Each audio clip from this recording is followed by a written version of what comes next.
hewan dan fungsinya. Nah, pada pagi hari ini pada hari ini kita akan belajar mengenai bagian-bagian tumbuhan dan fungsinya. Adapun bagian-bagian tumbuhan dan fungsinya, yaitu teacher ada gambar di sini ya.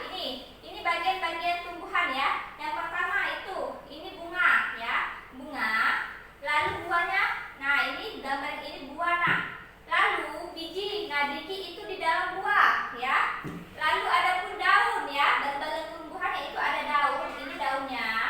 Lalu batang, nah ini batang. Dan akar letaknya yaitu di dalam tanah. Oke, akar berdasarkan bentuknya dibedakan menjadi yang pertama itu ada akar tunggang ya, dan akar serabut. Kalau akar tunggang yaitu akar utama yang tumbuh biji tegak ke bawah, dan dari akar utama keluar cabang akar. Nah, di sini teacher ada gambarnya nih ya. Nah, ini akar tunggang.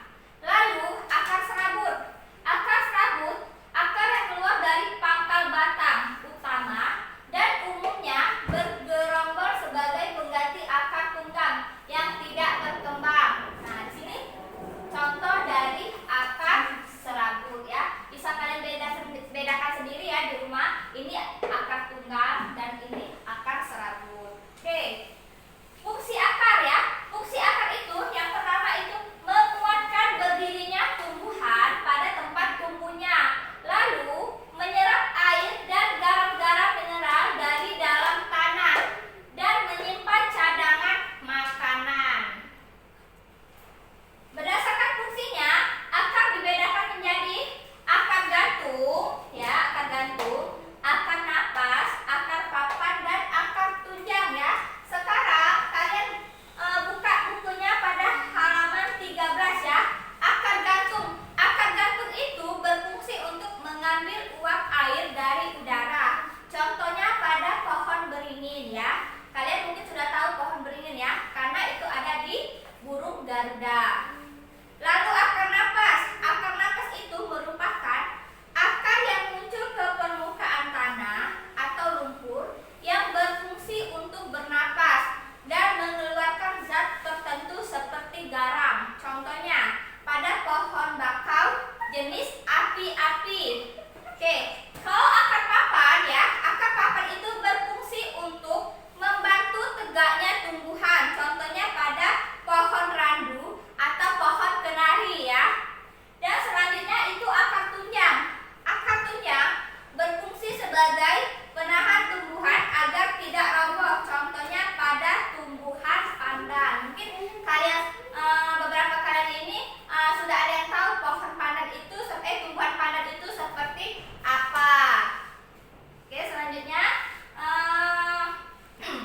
batang ya. Berdasarkan jenisnya, batang dibedakan menjadi batang berkayu dan batang basah. Kalian buka bukunya halaman 14. Nah, ya. Batang berkayu contohnya kalian bisa lihat tuh.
contohnya ya.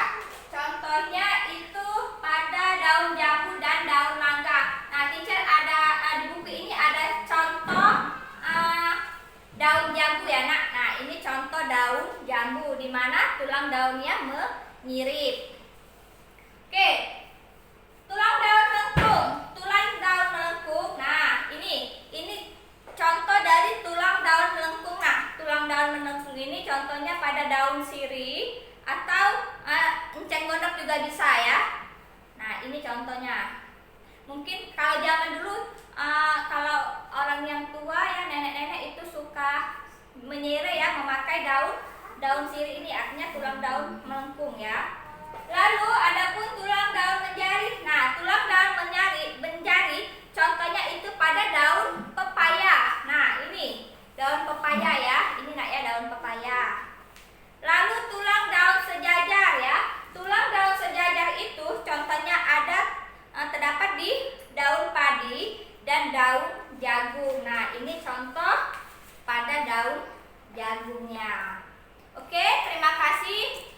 Cukup sampai di sini dulu pembahasan kita pada pagi hari ini ya. Untuk tugas boleh kalian cek di classroom ya. Selamat pagi.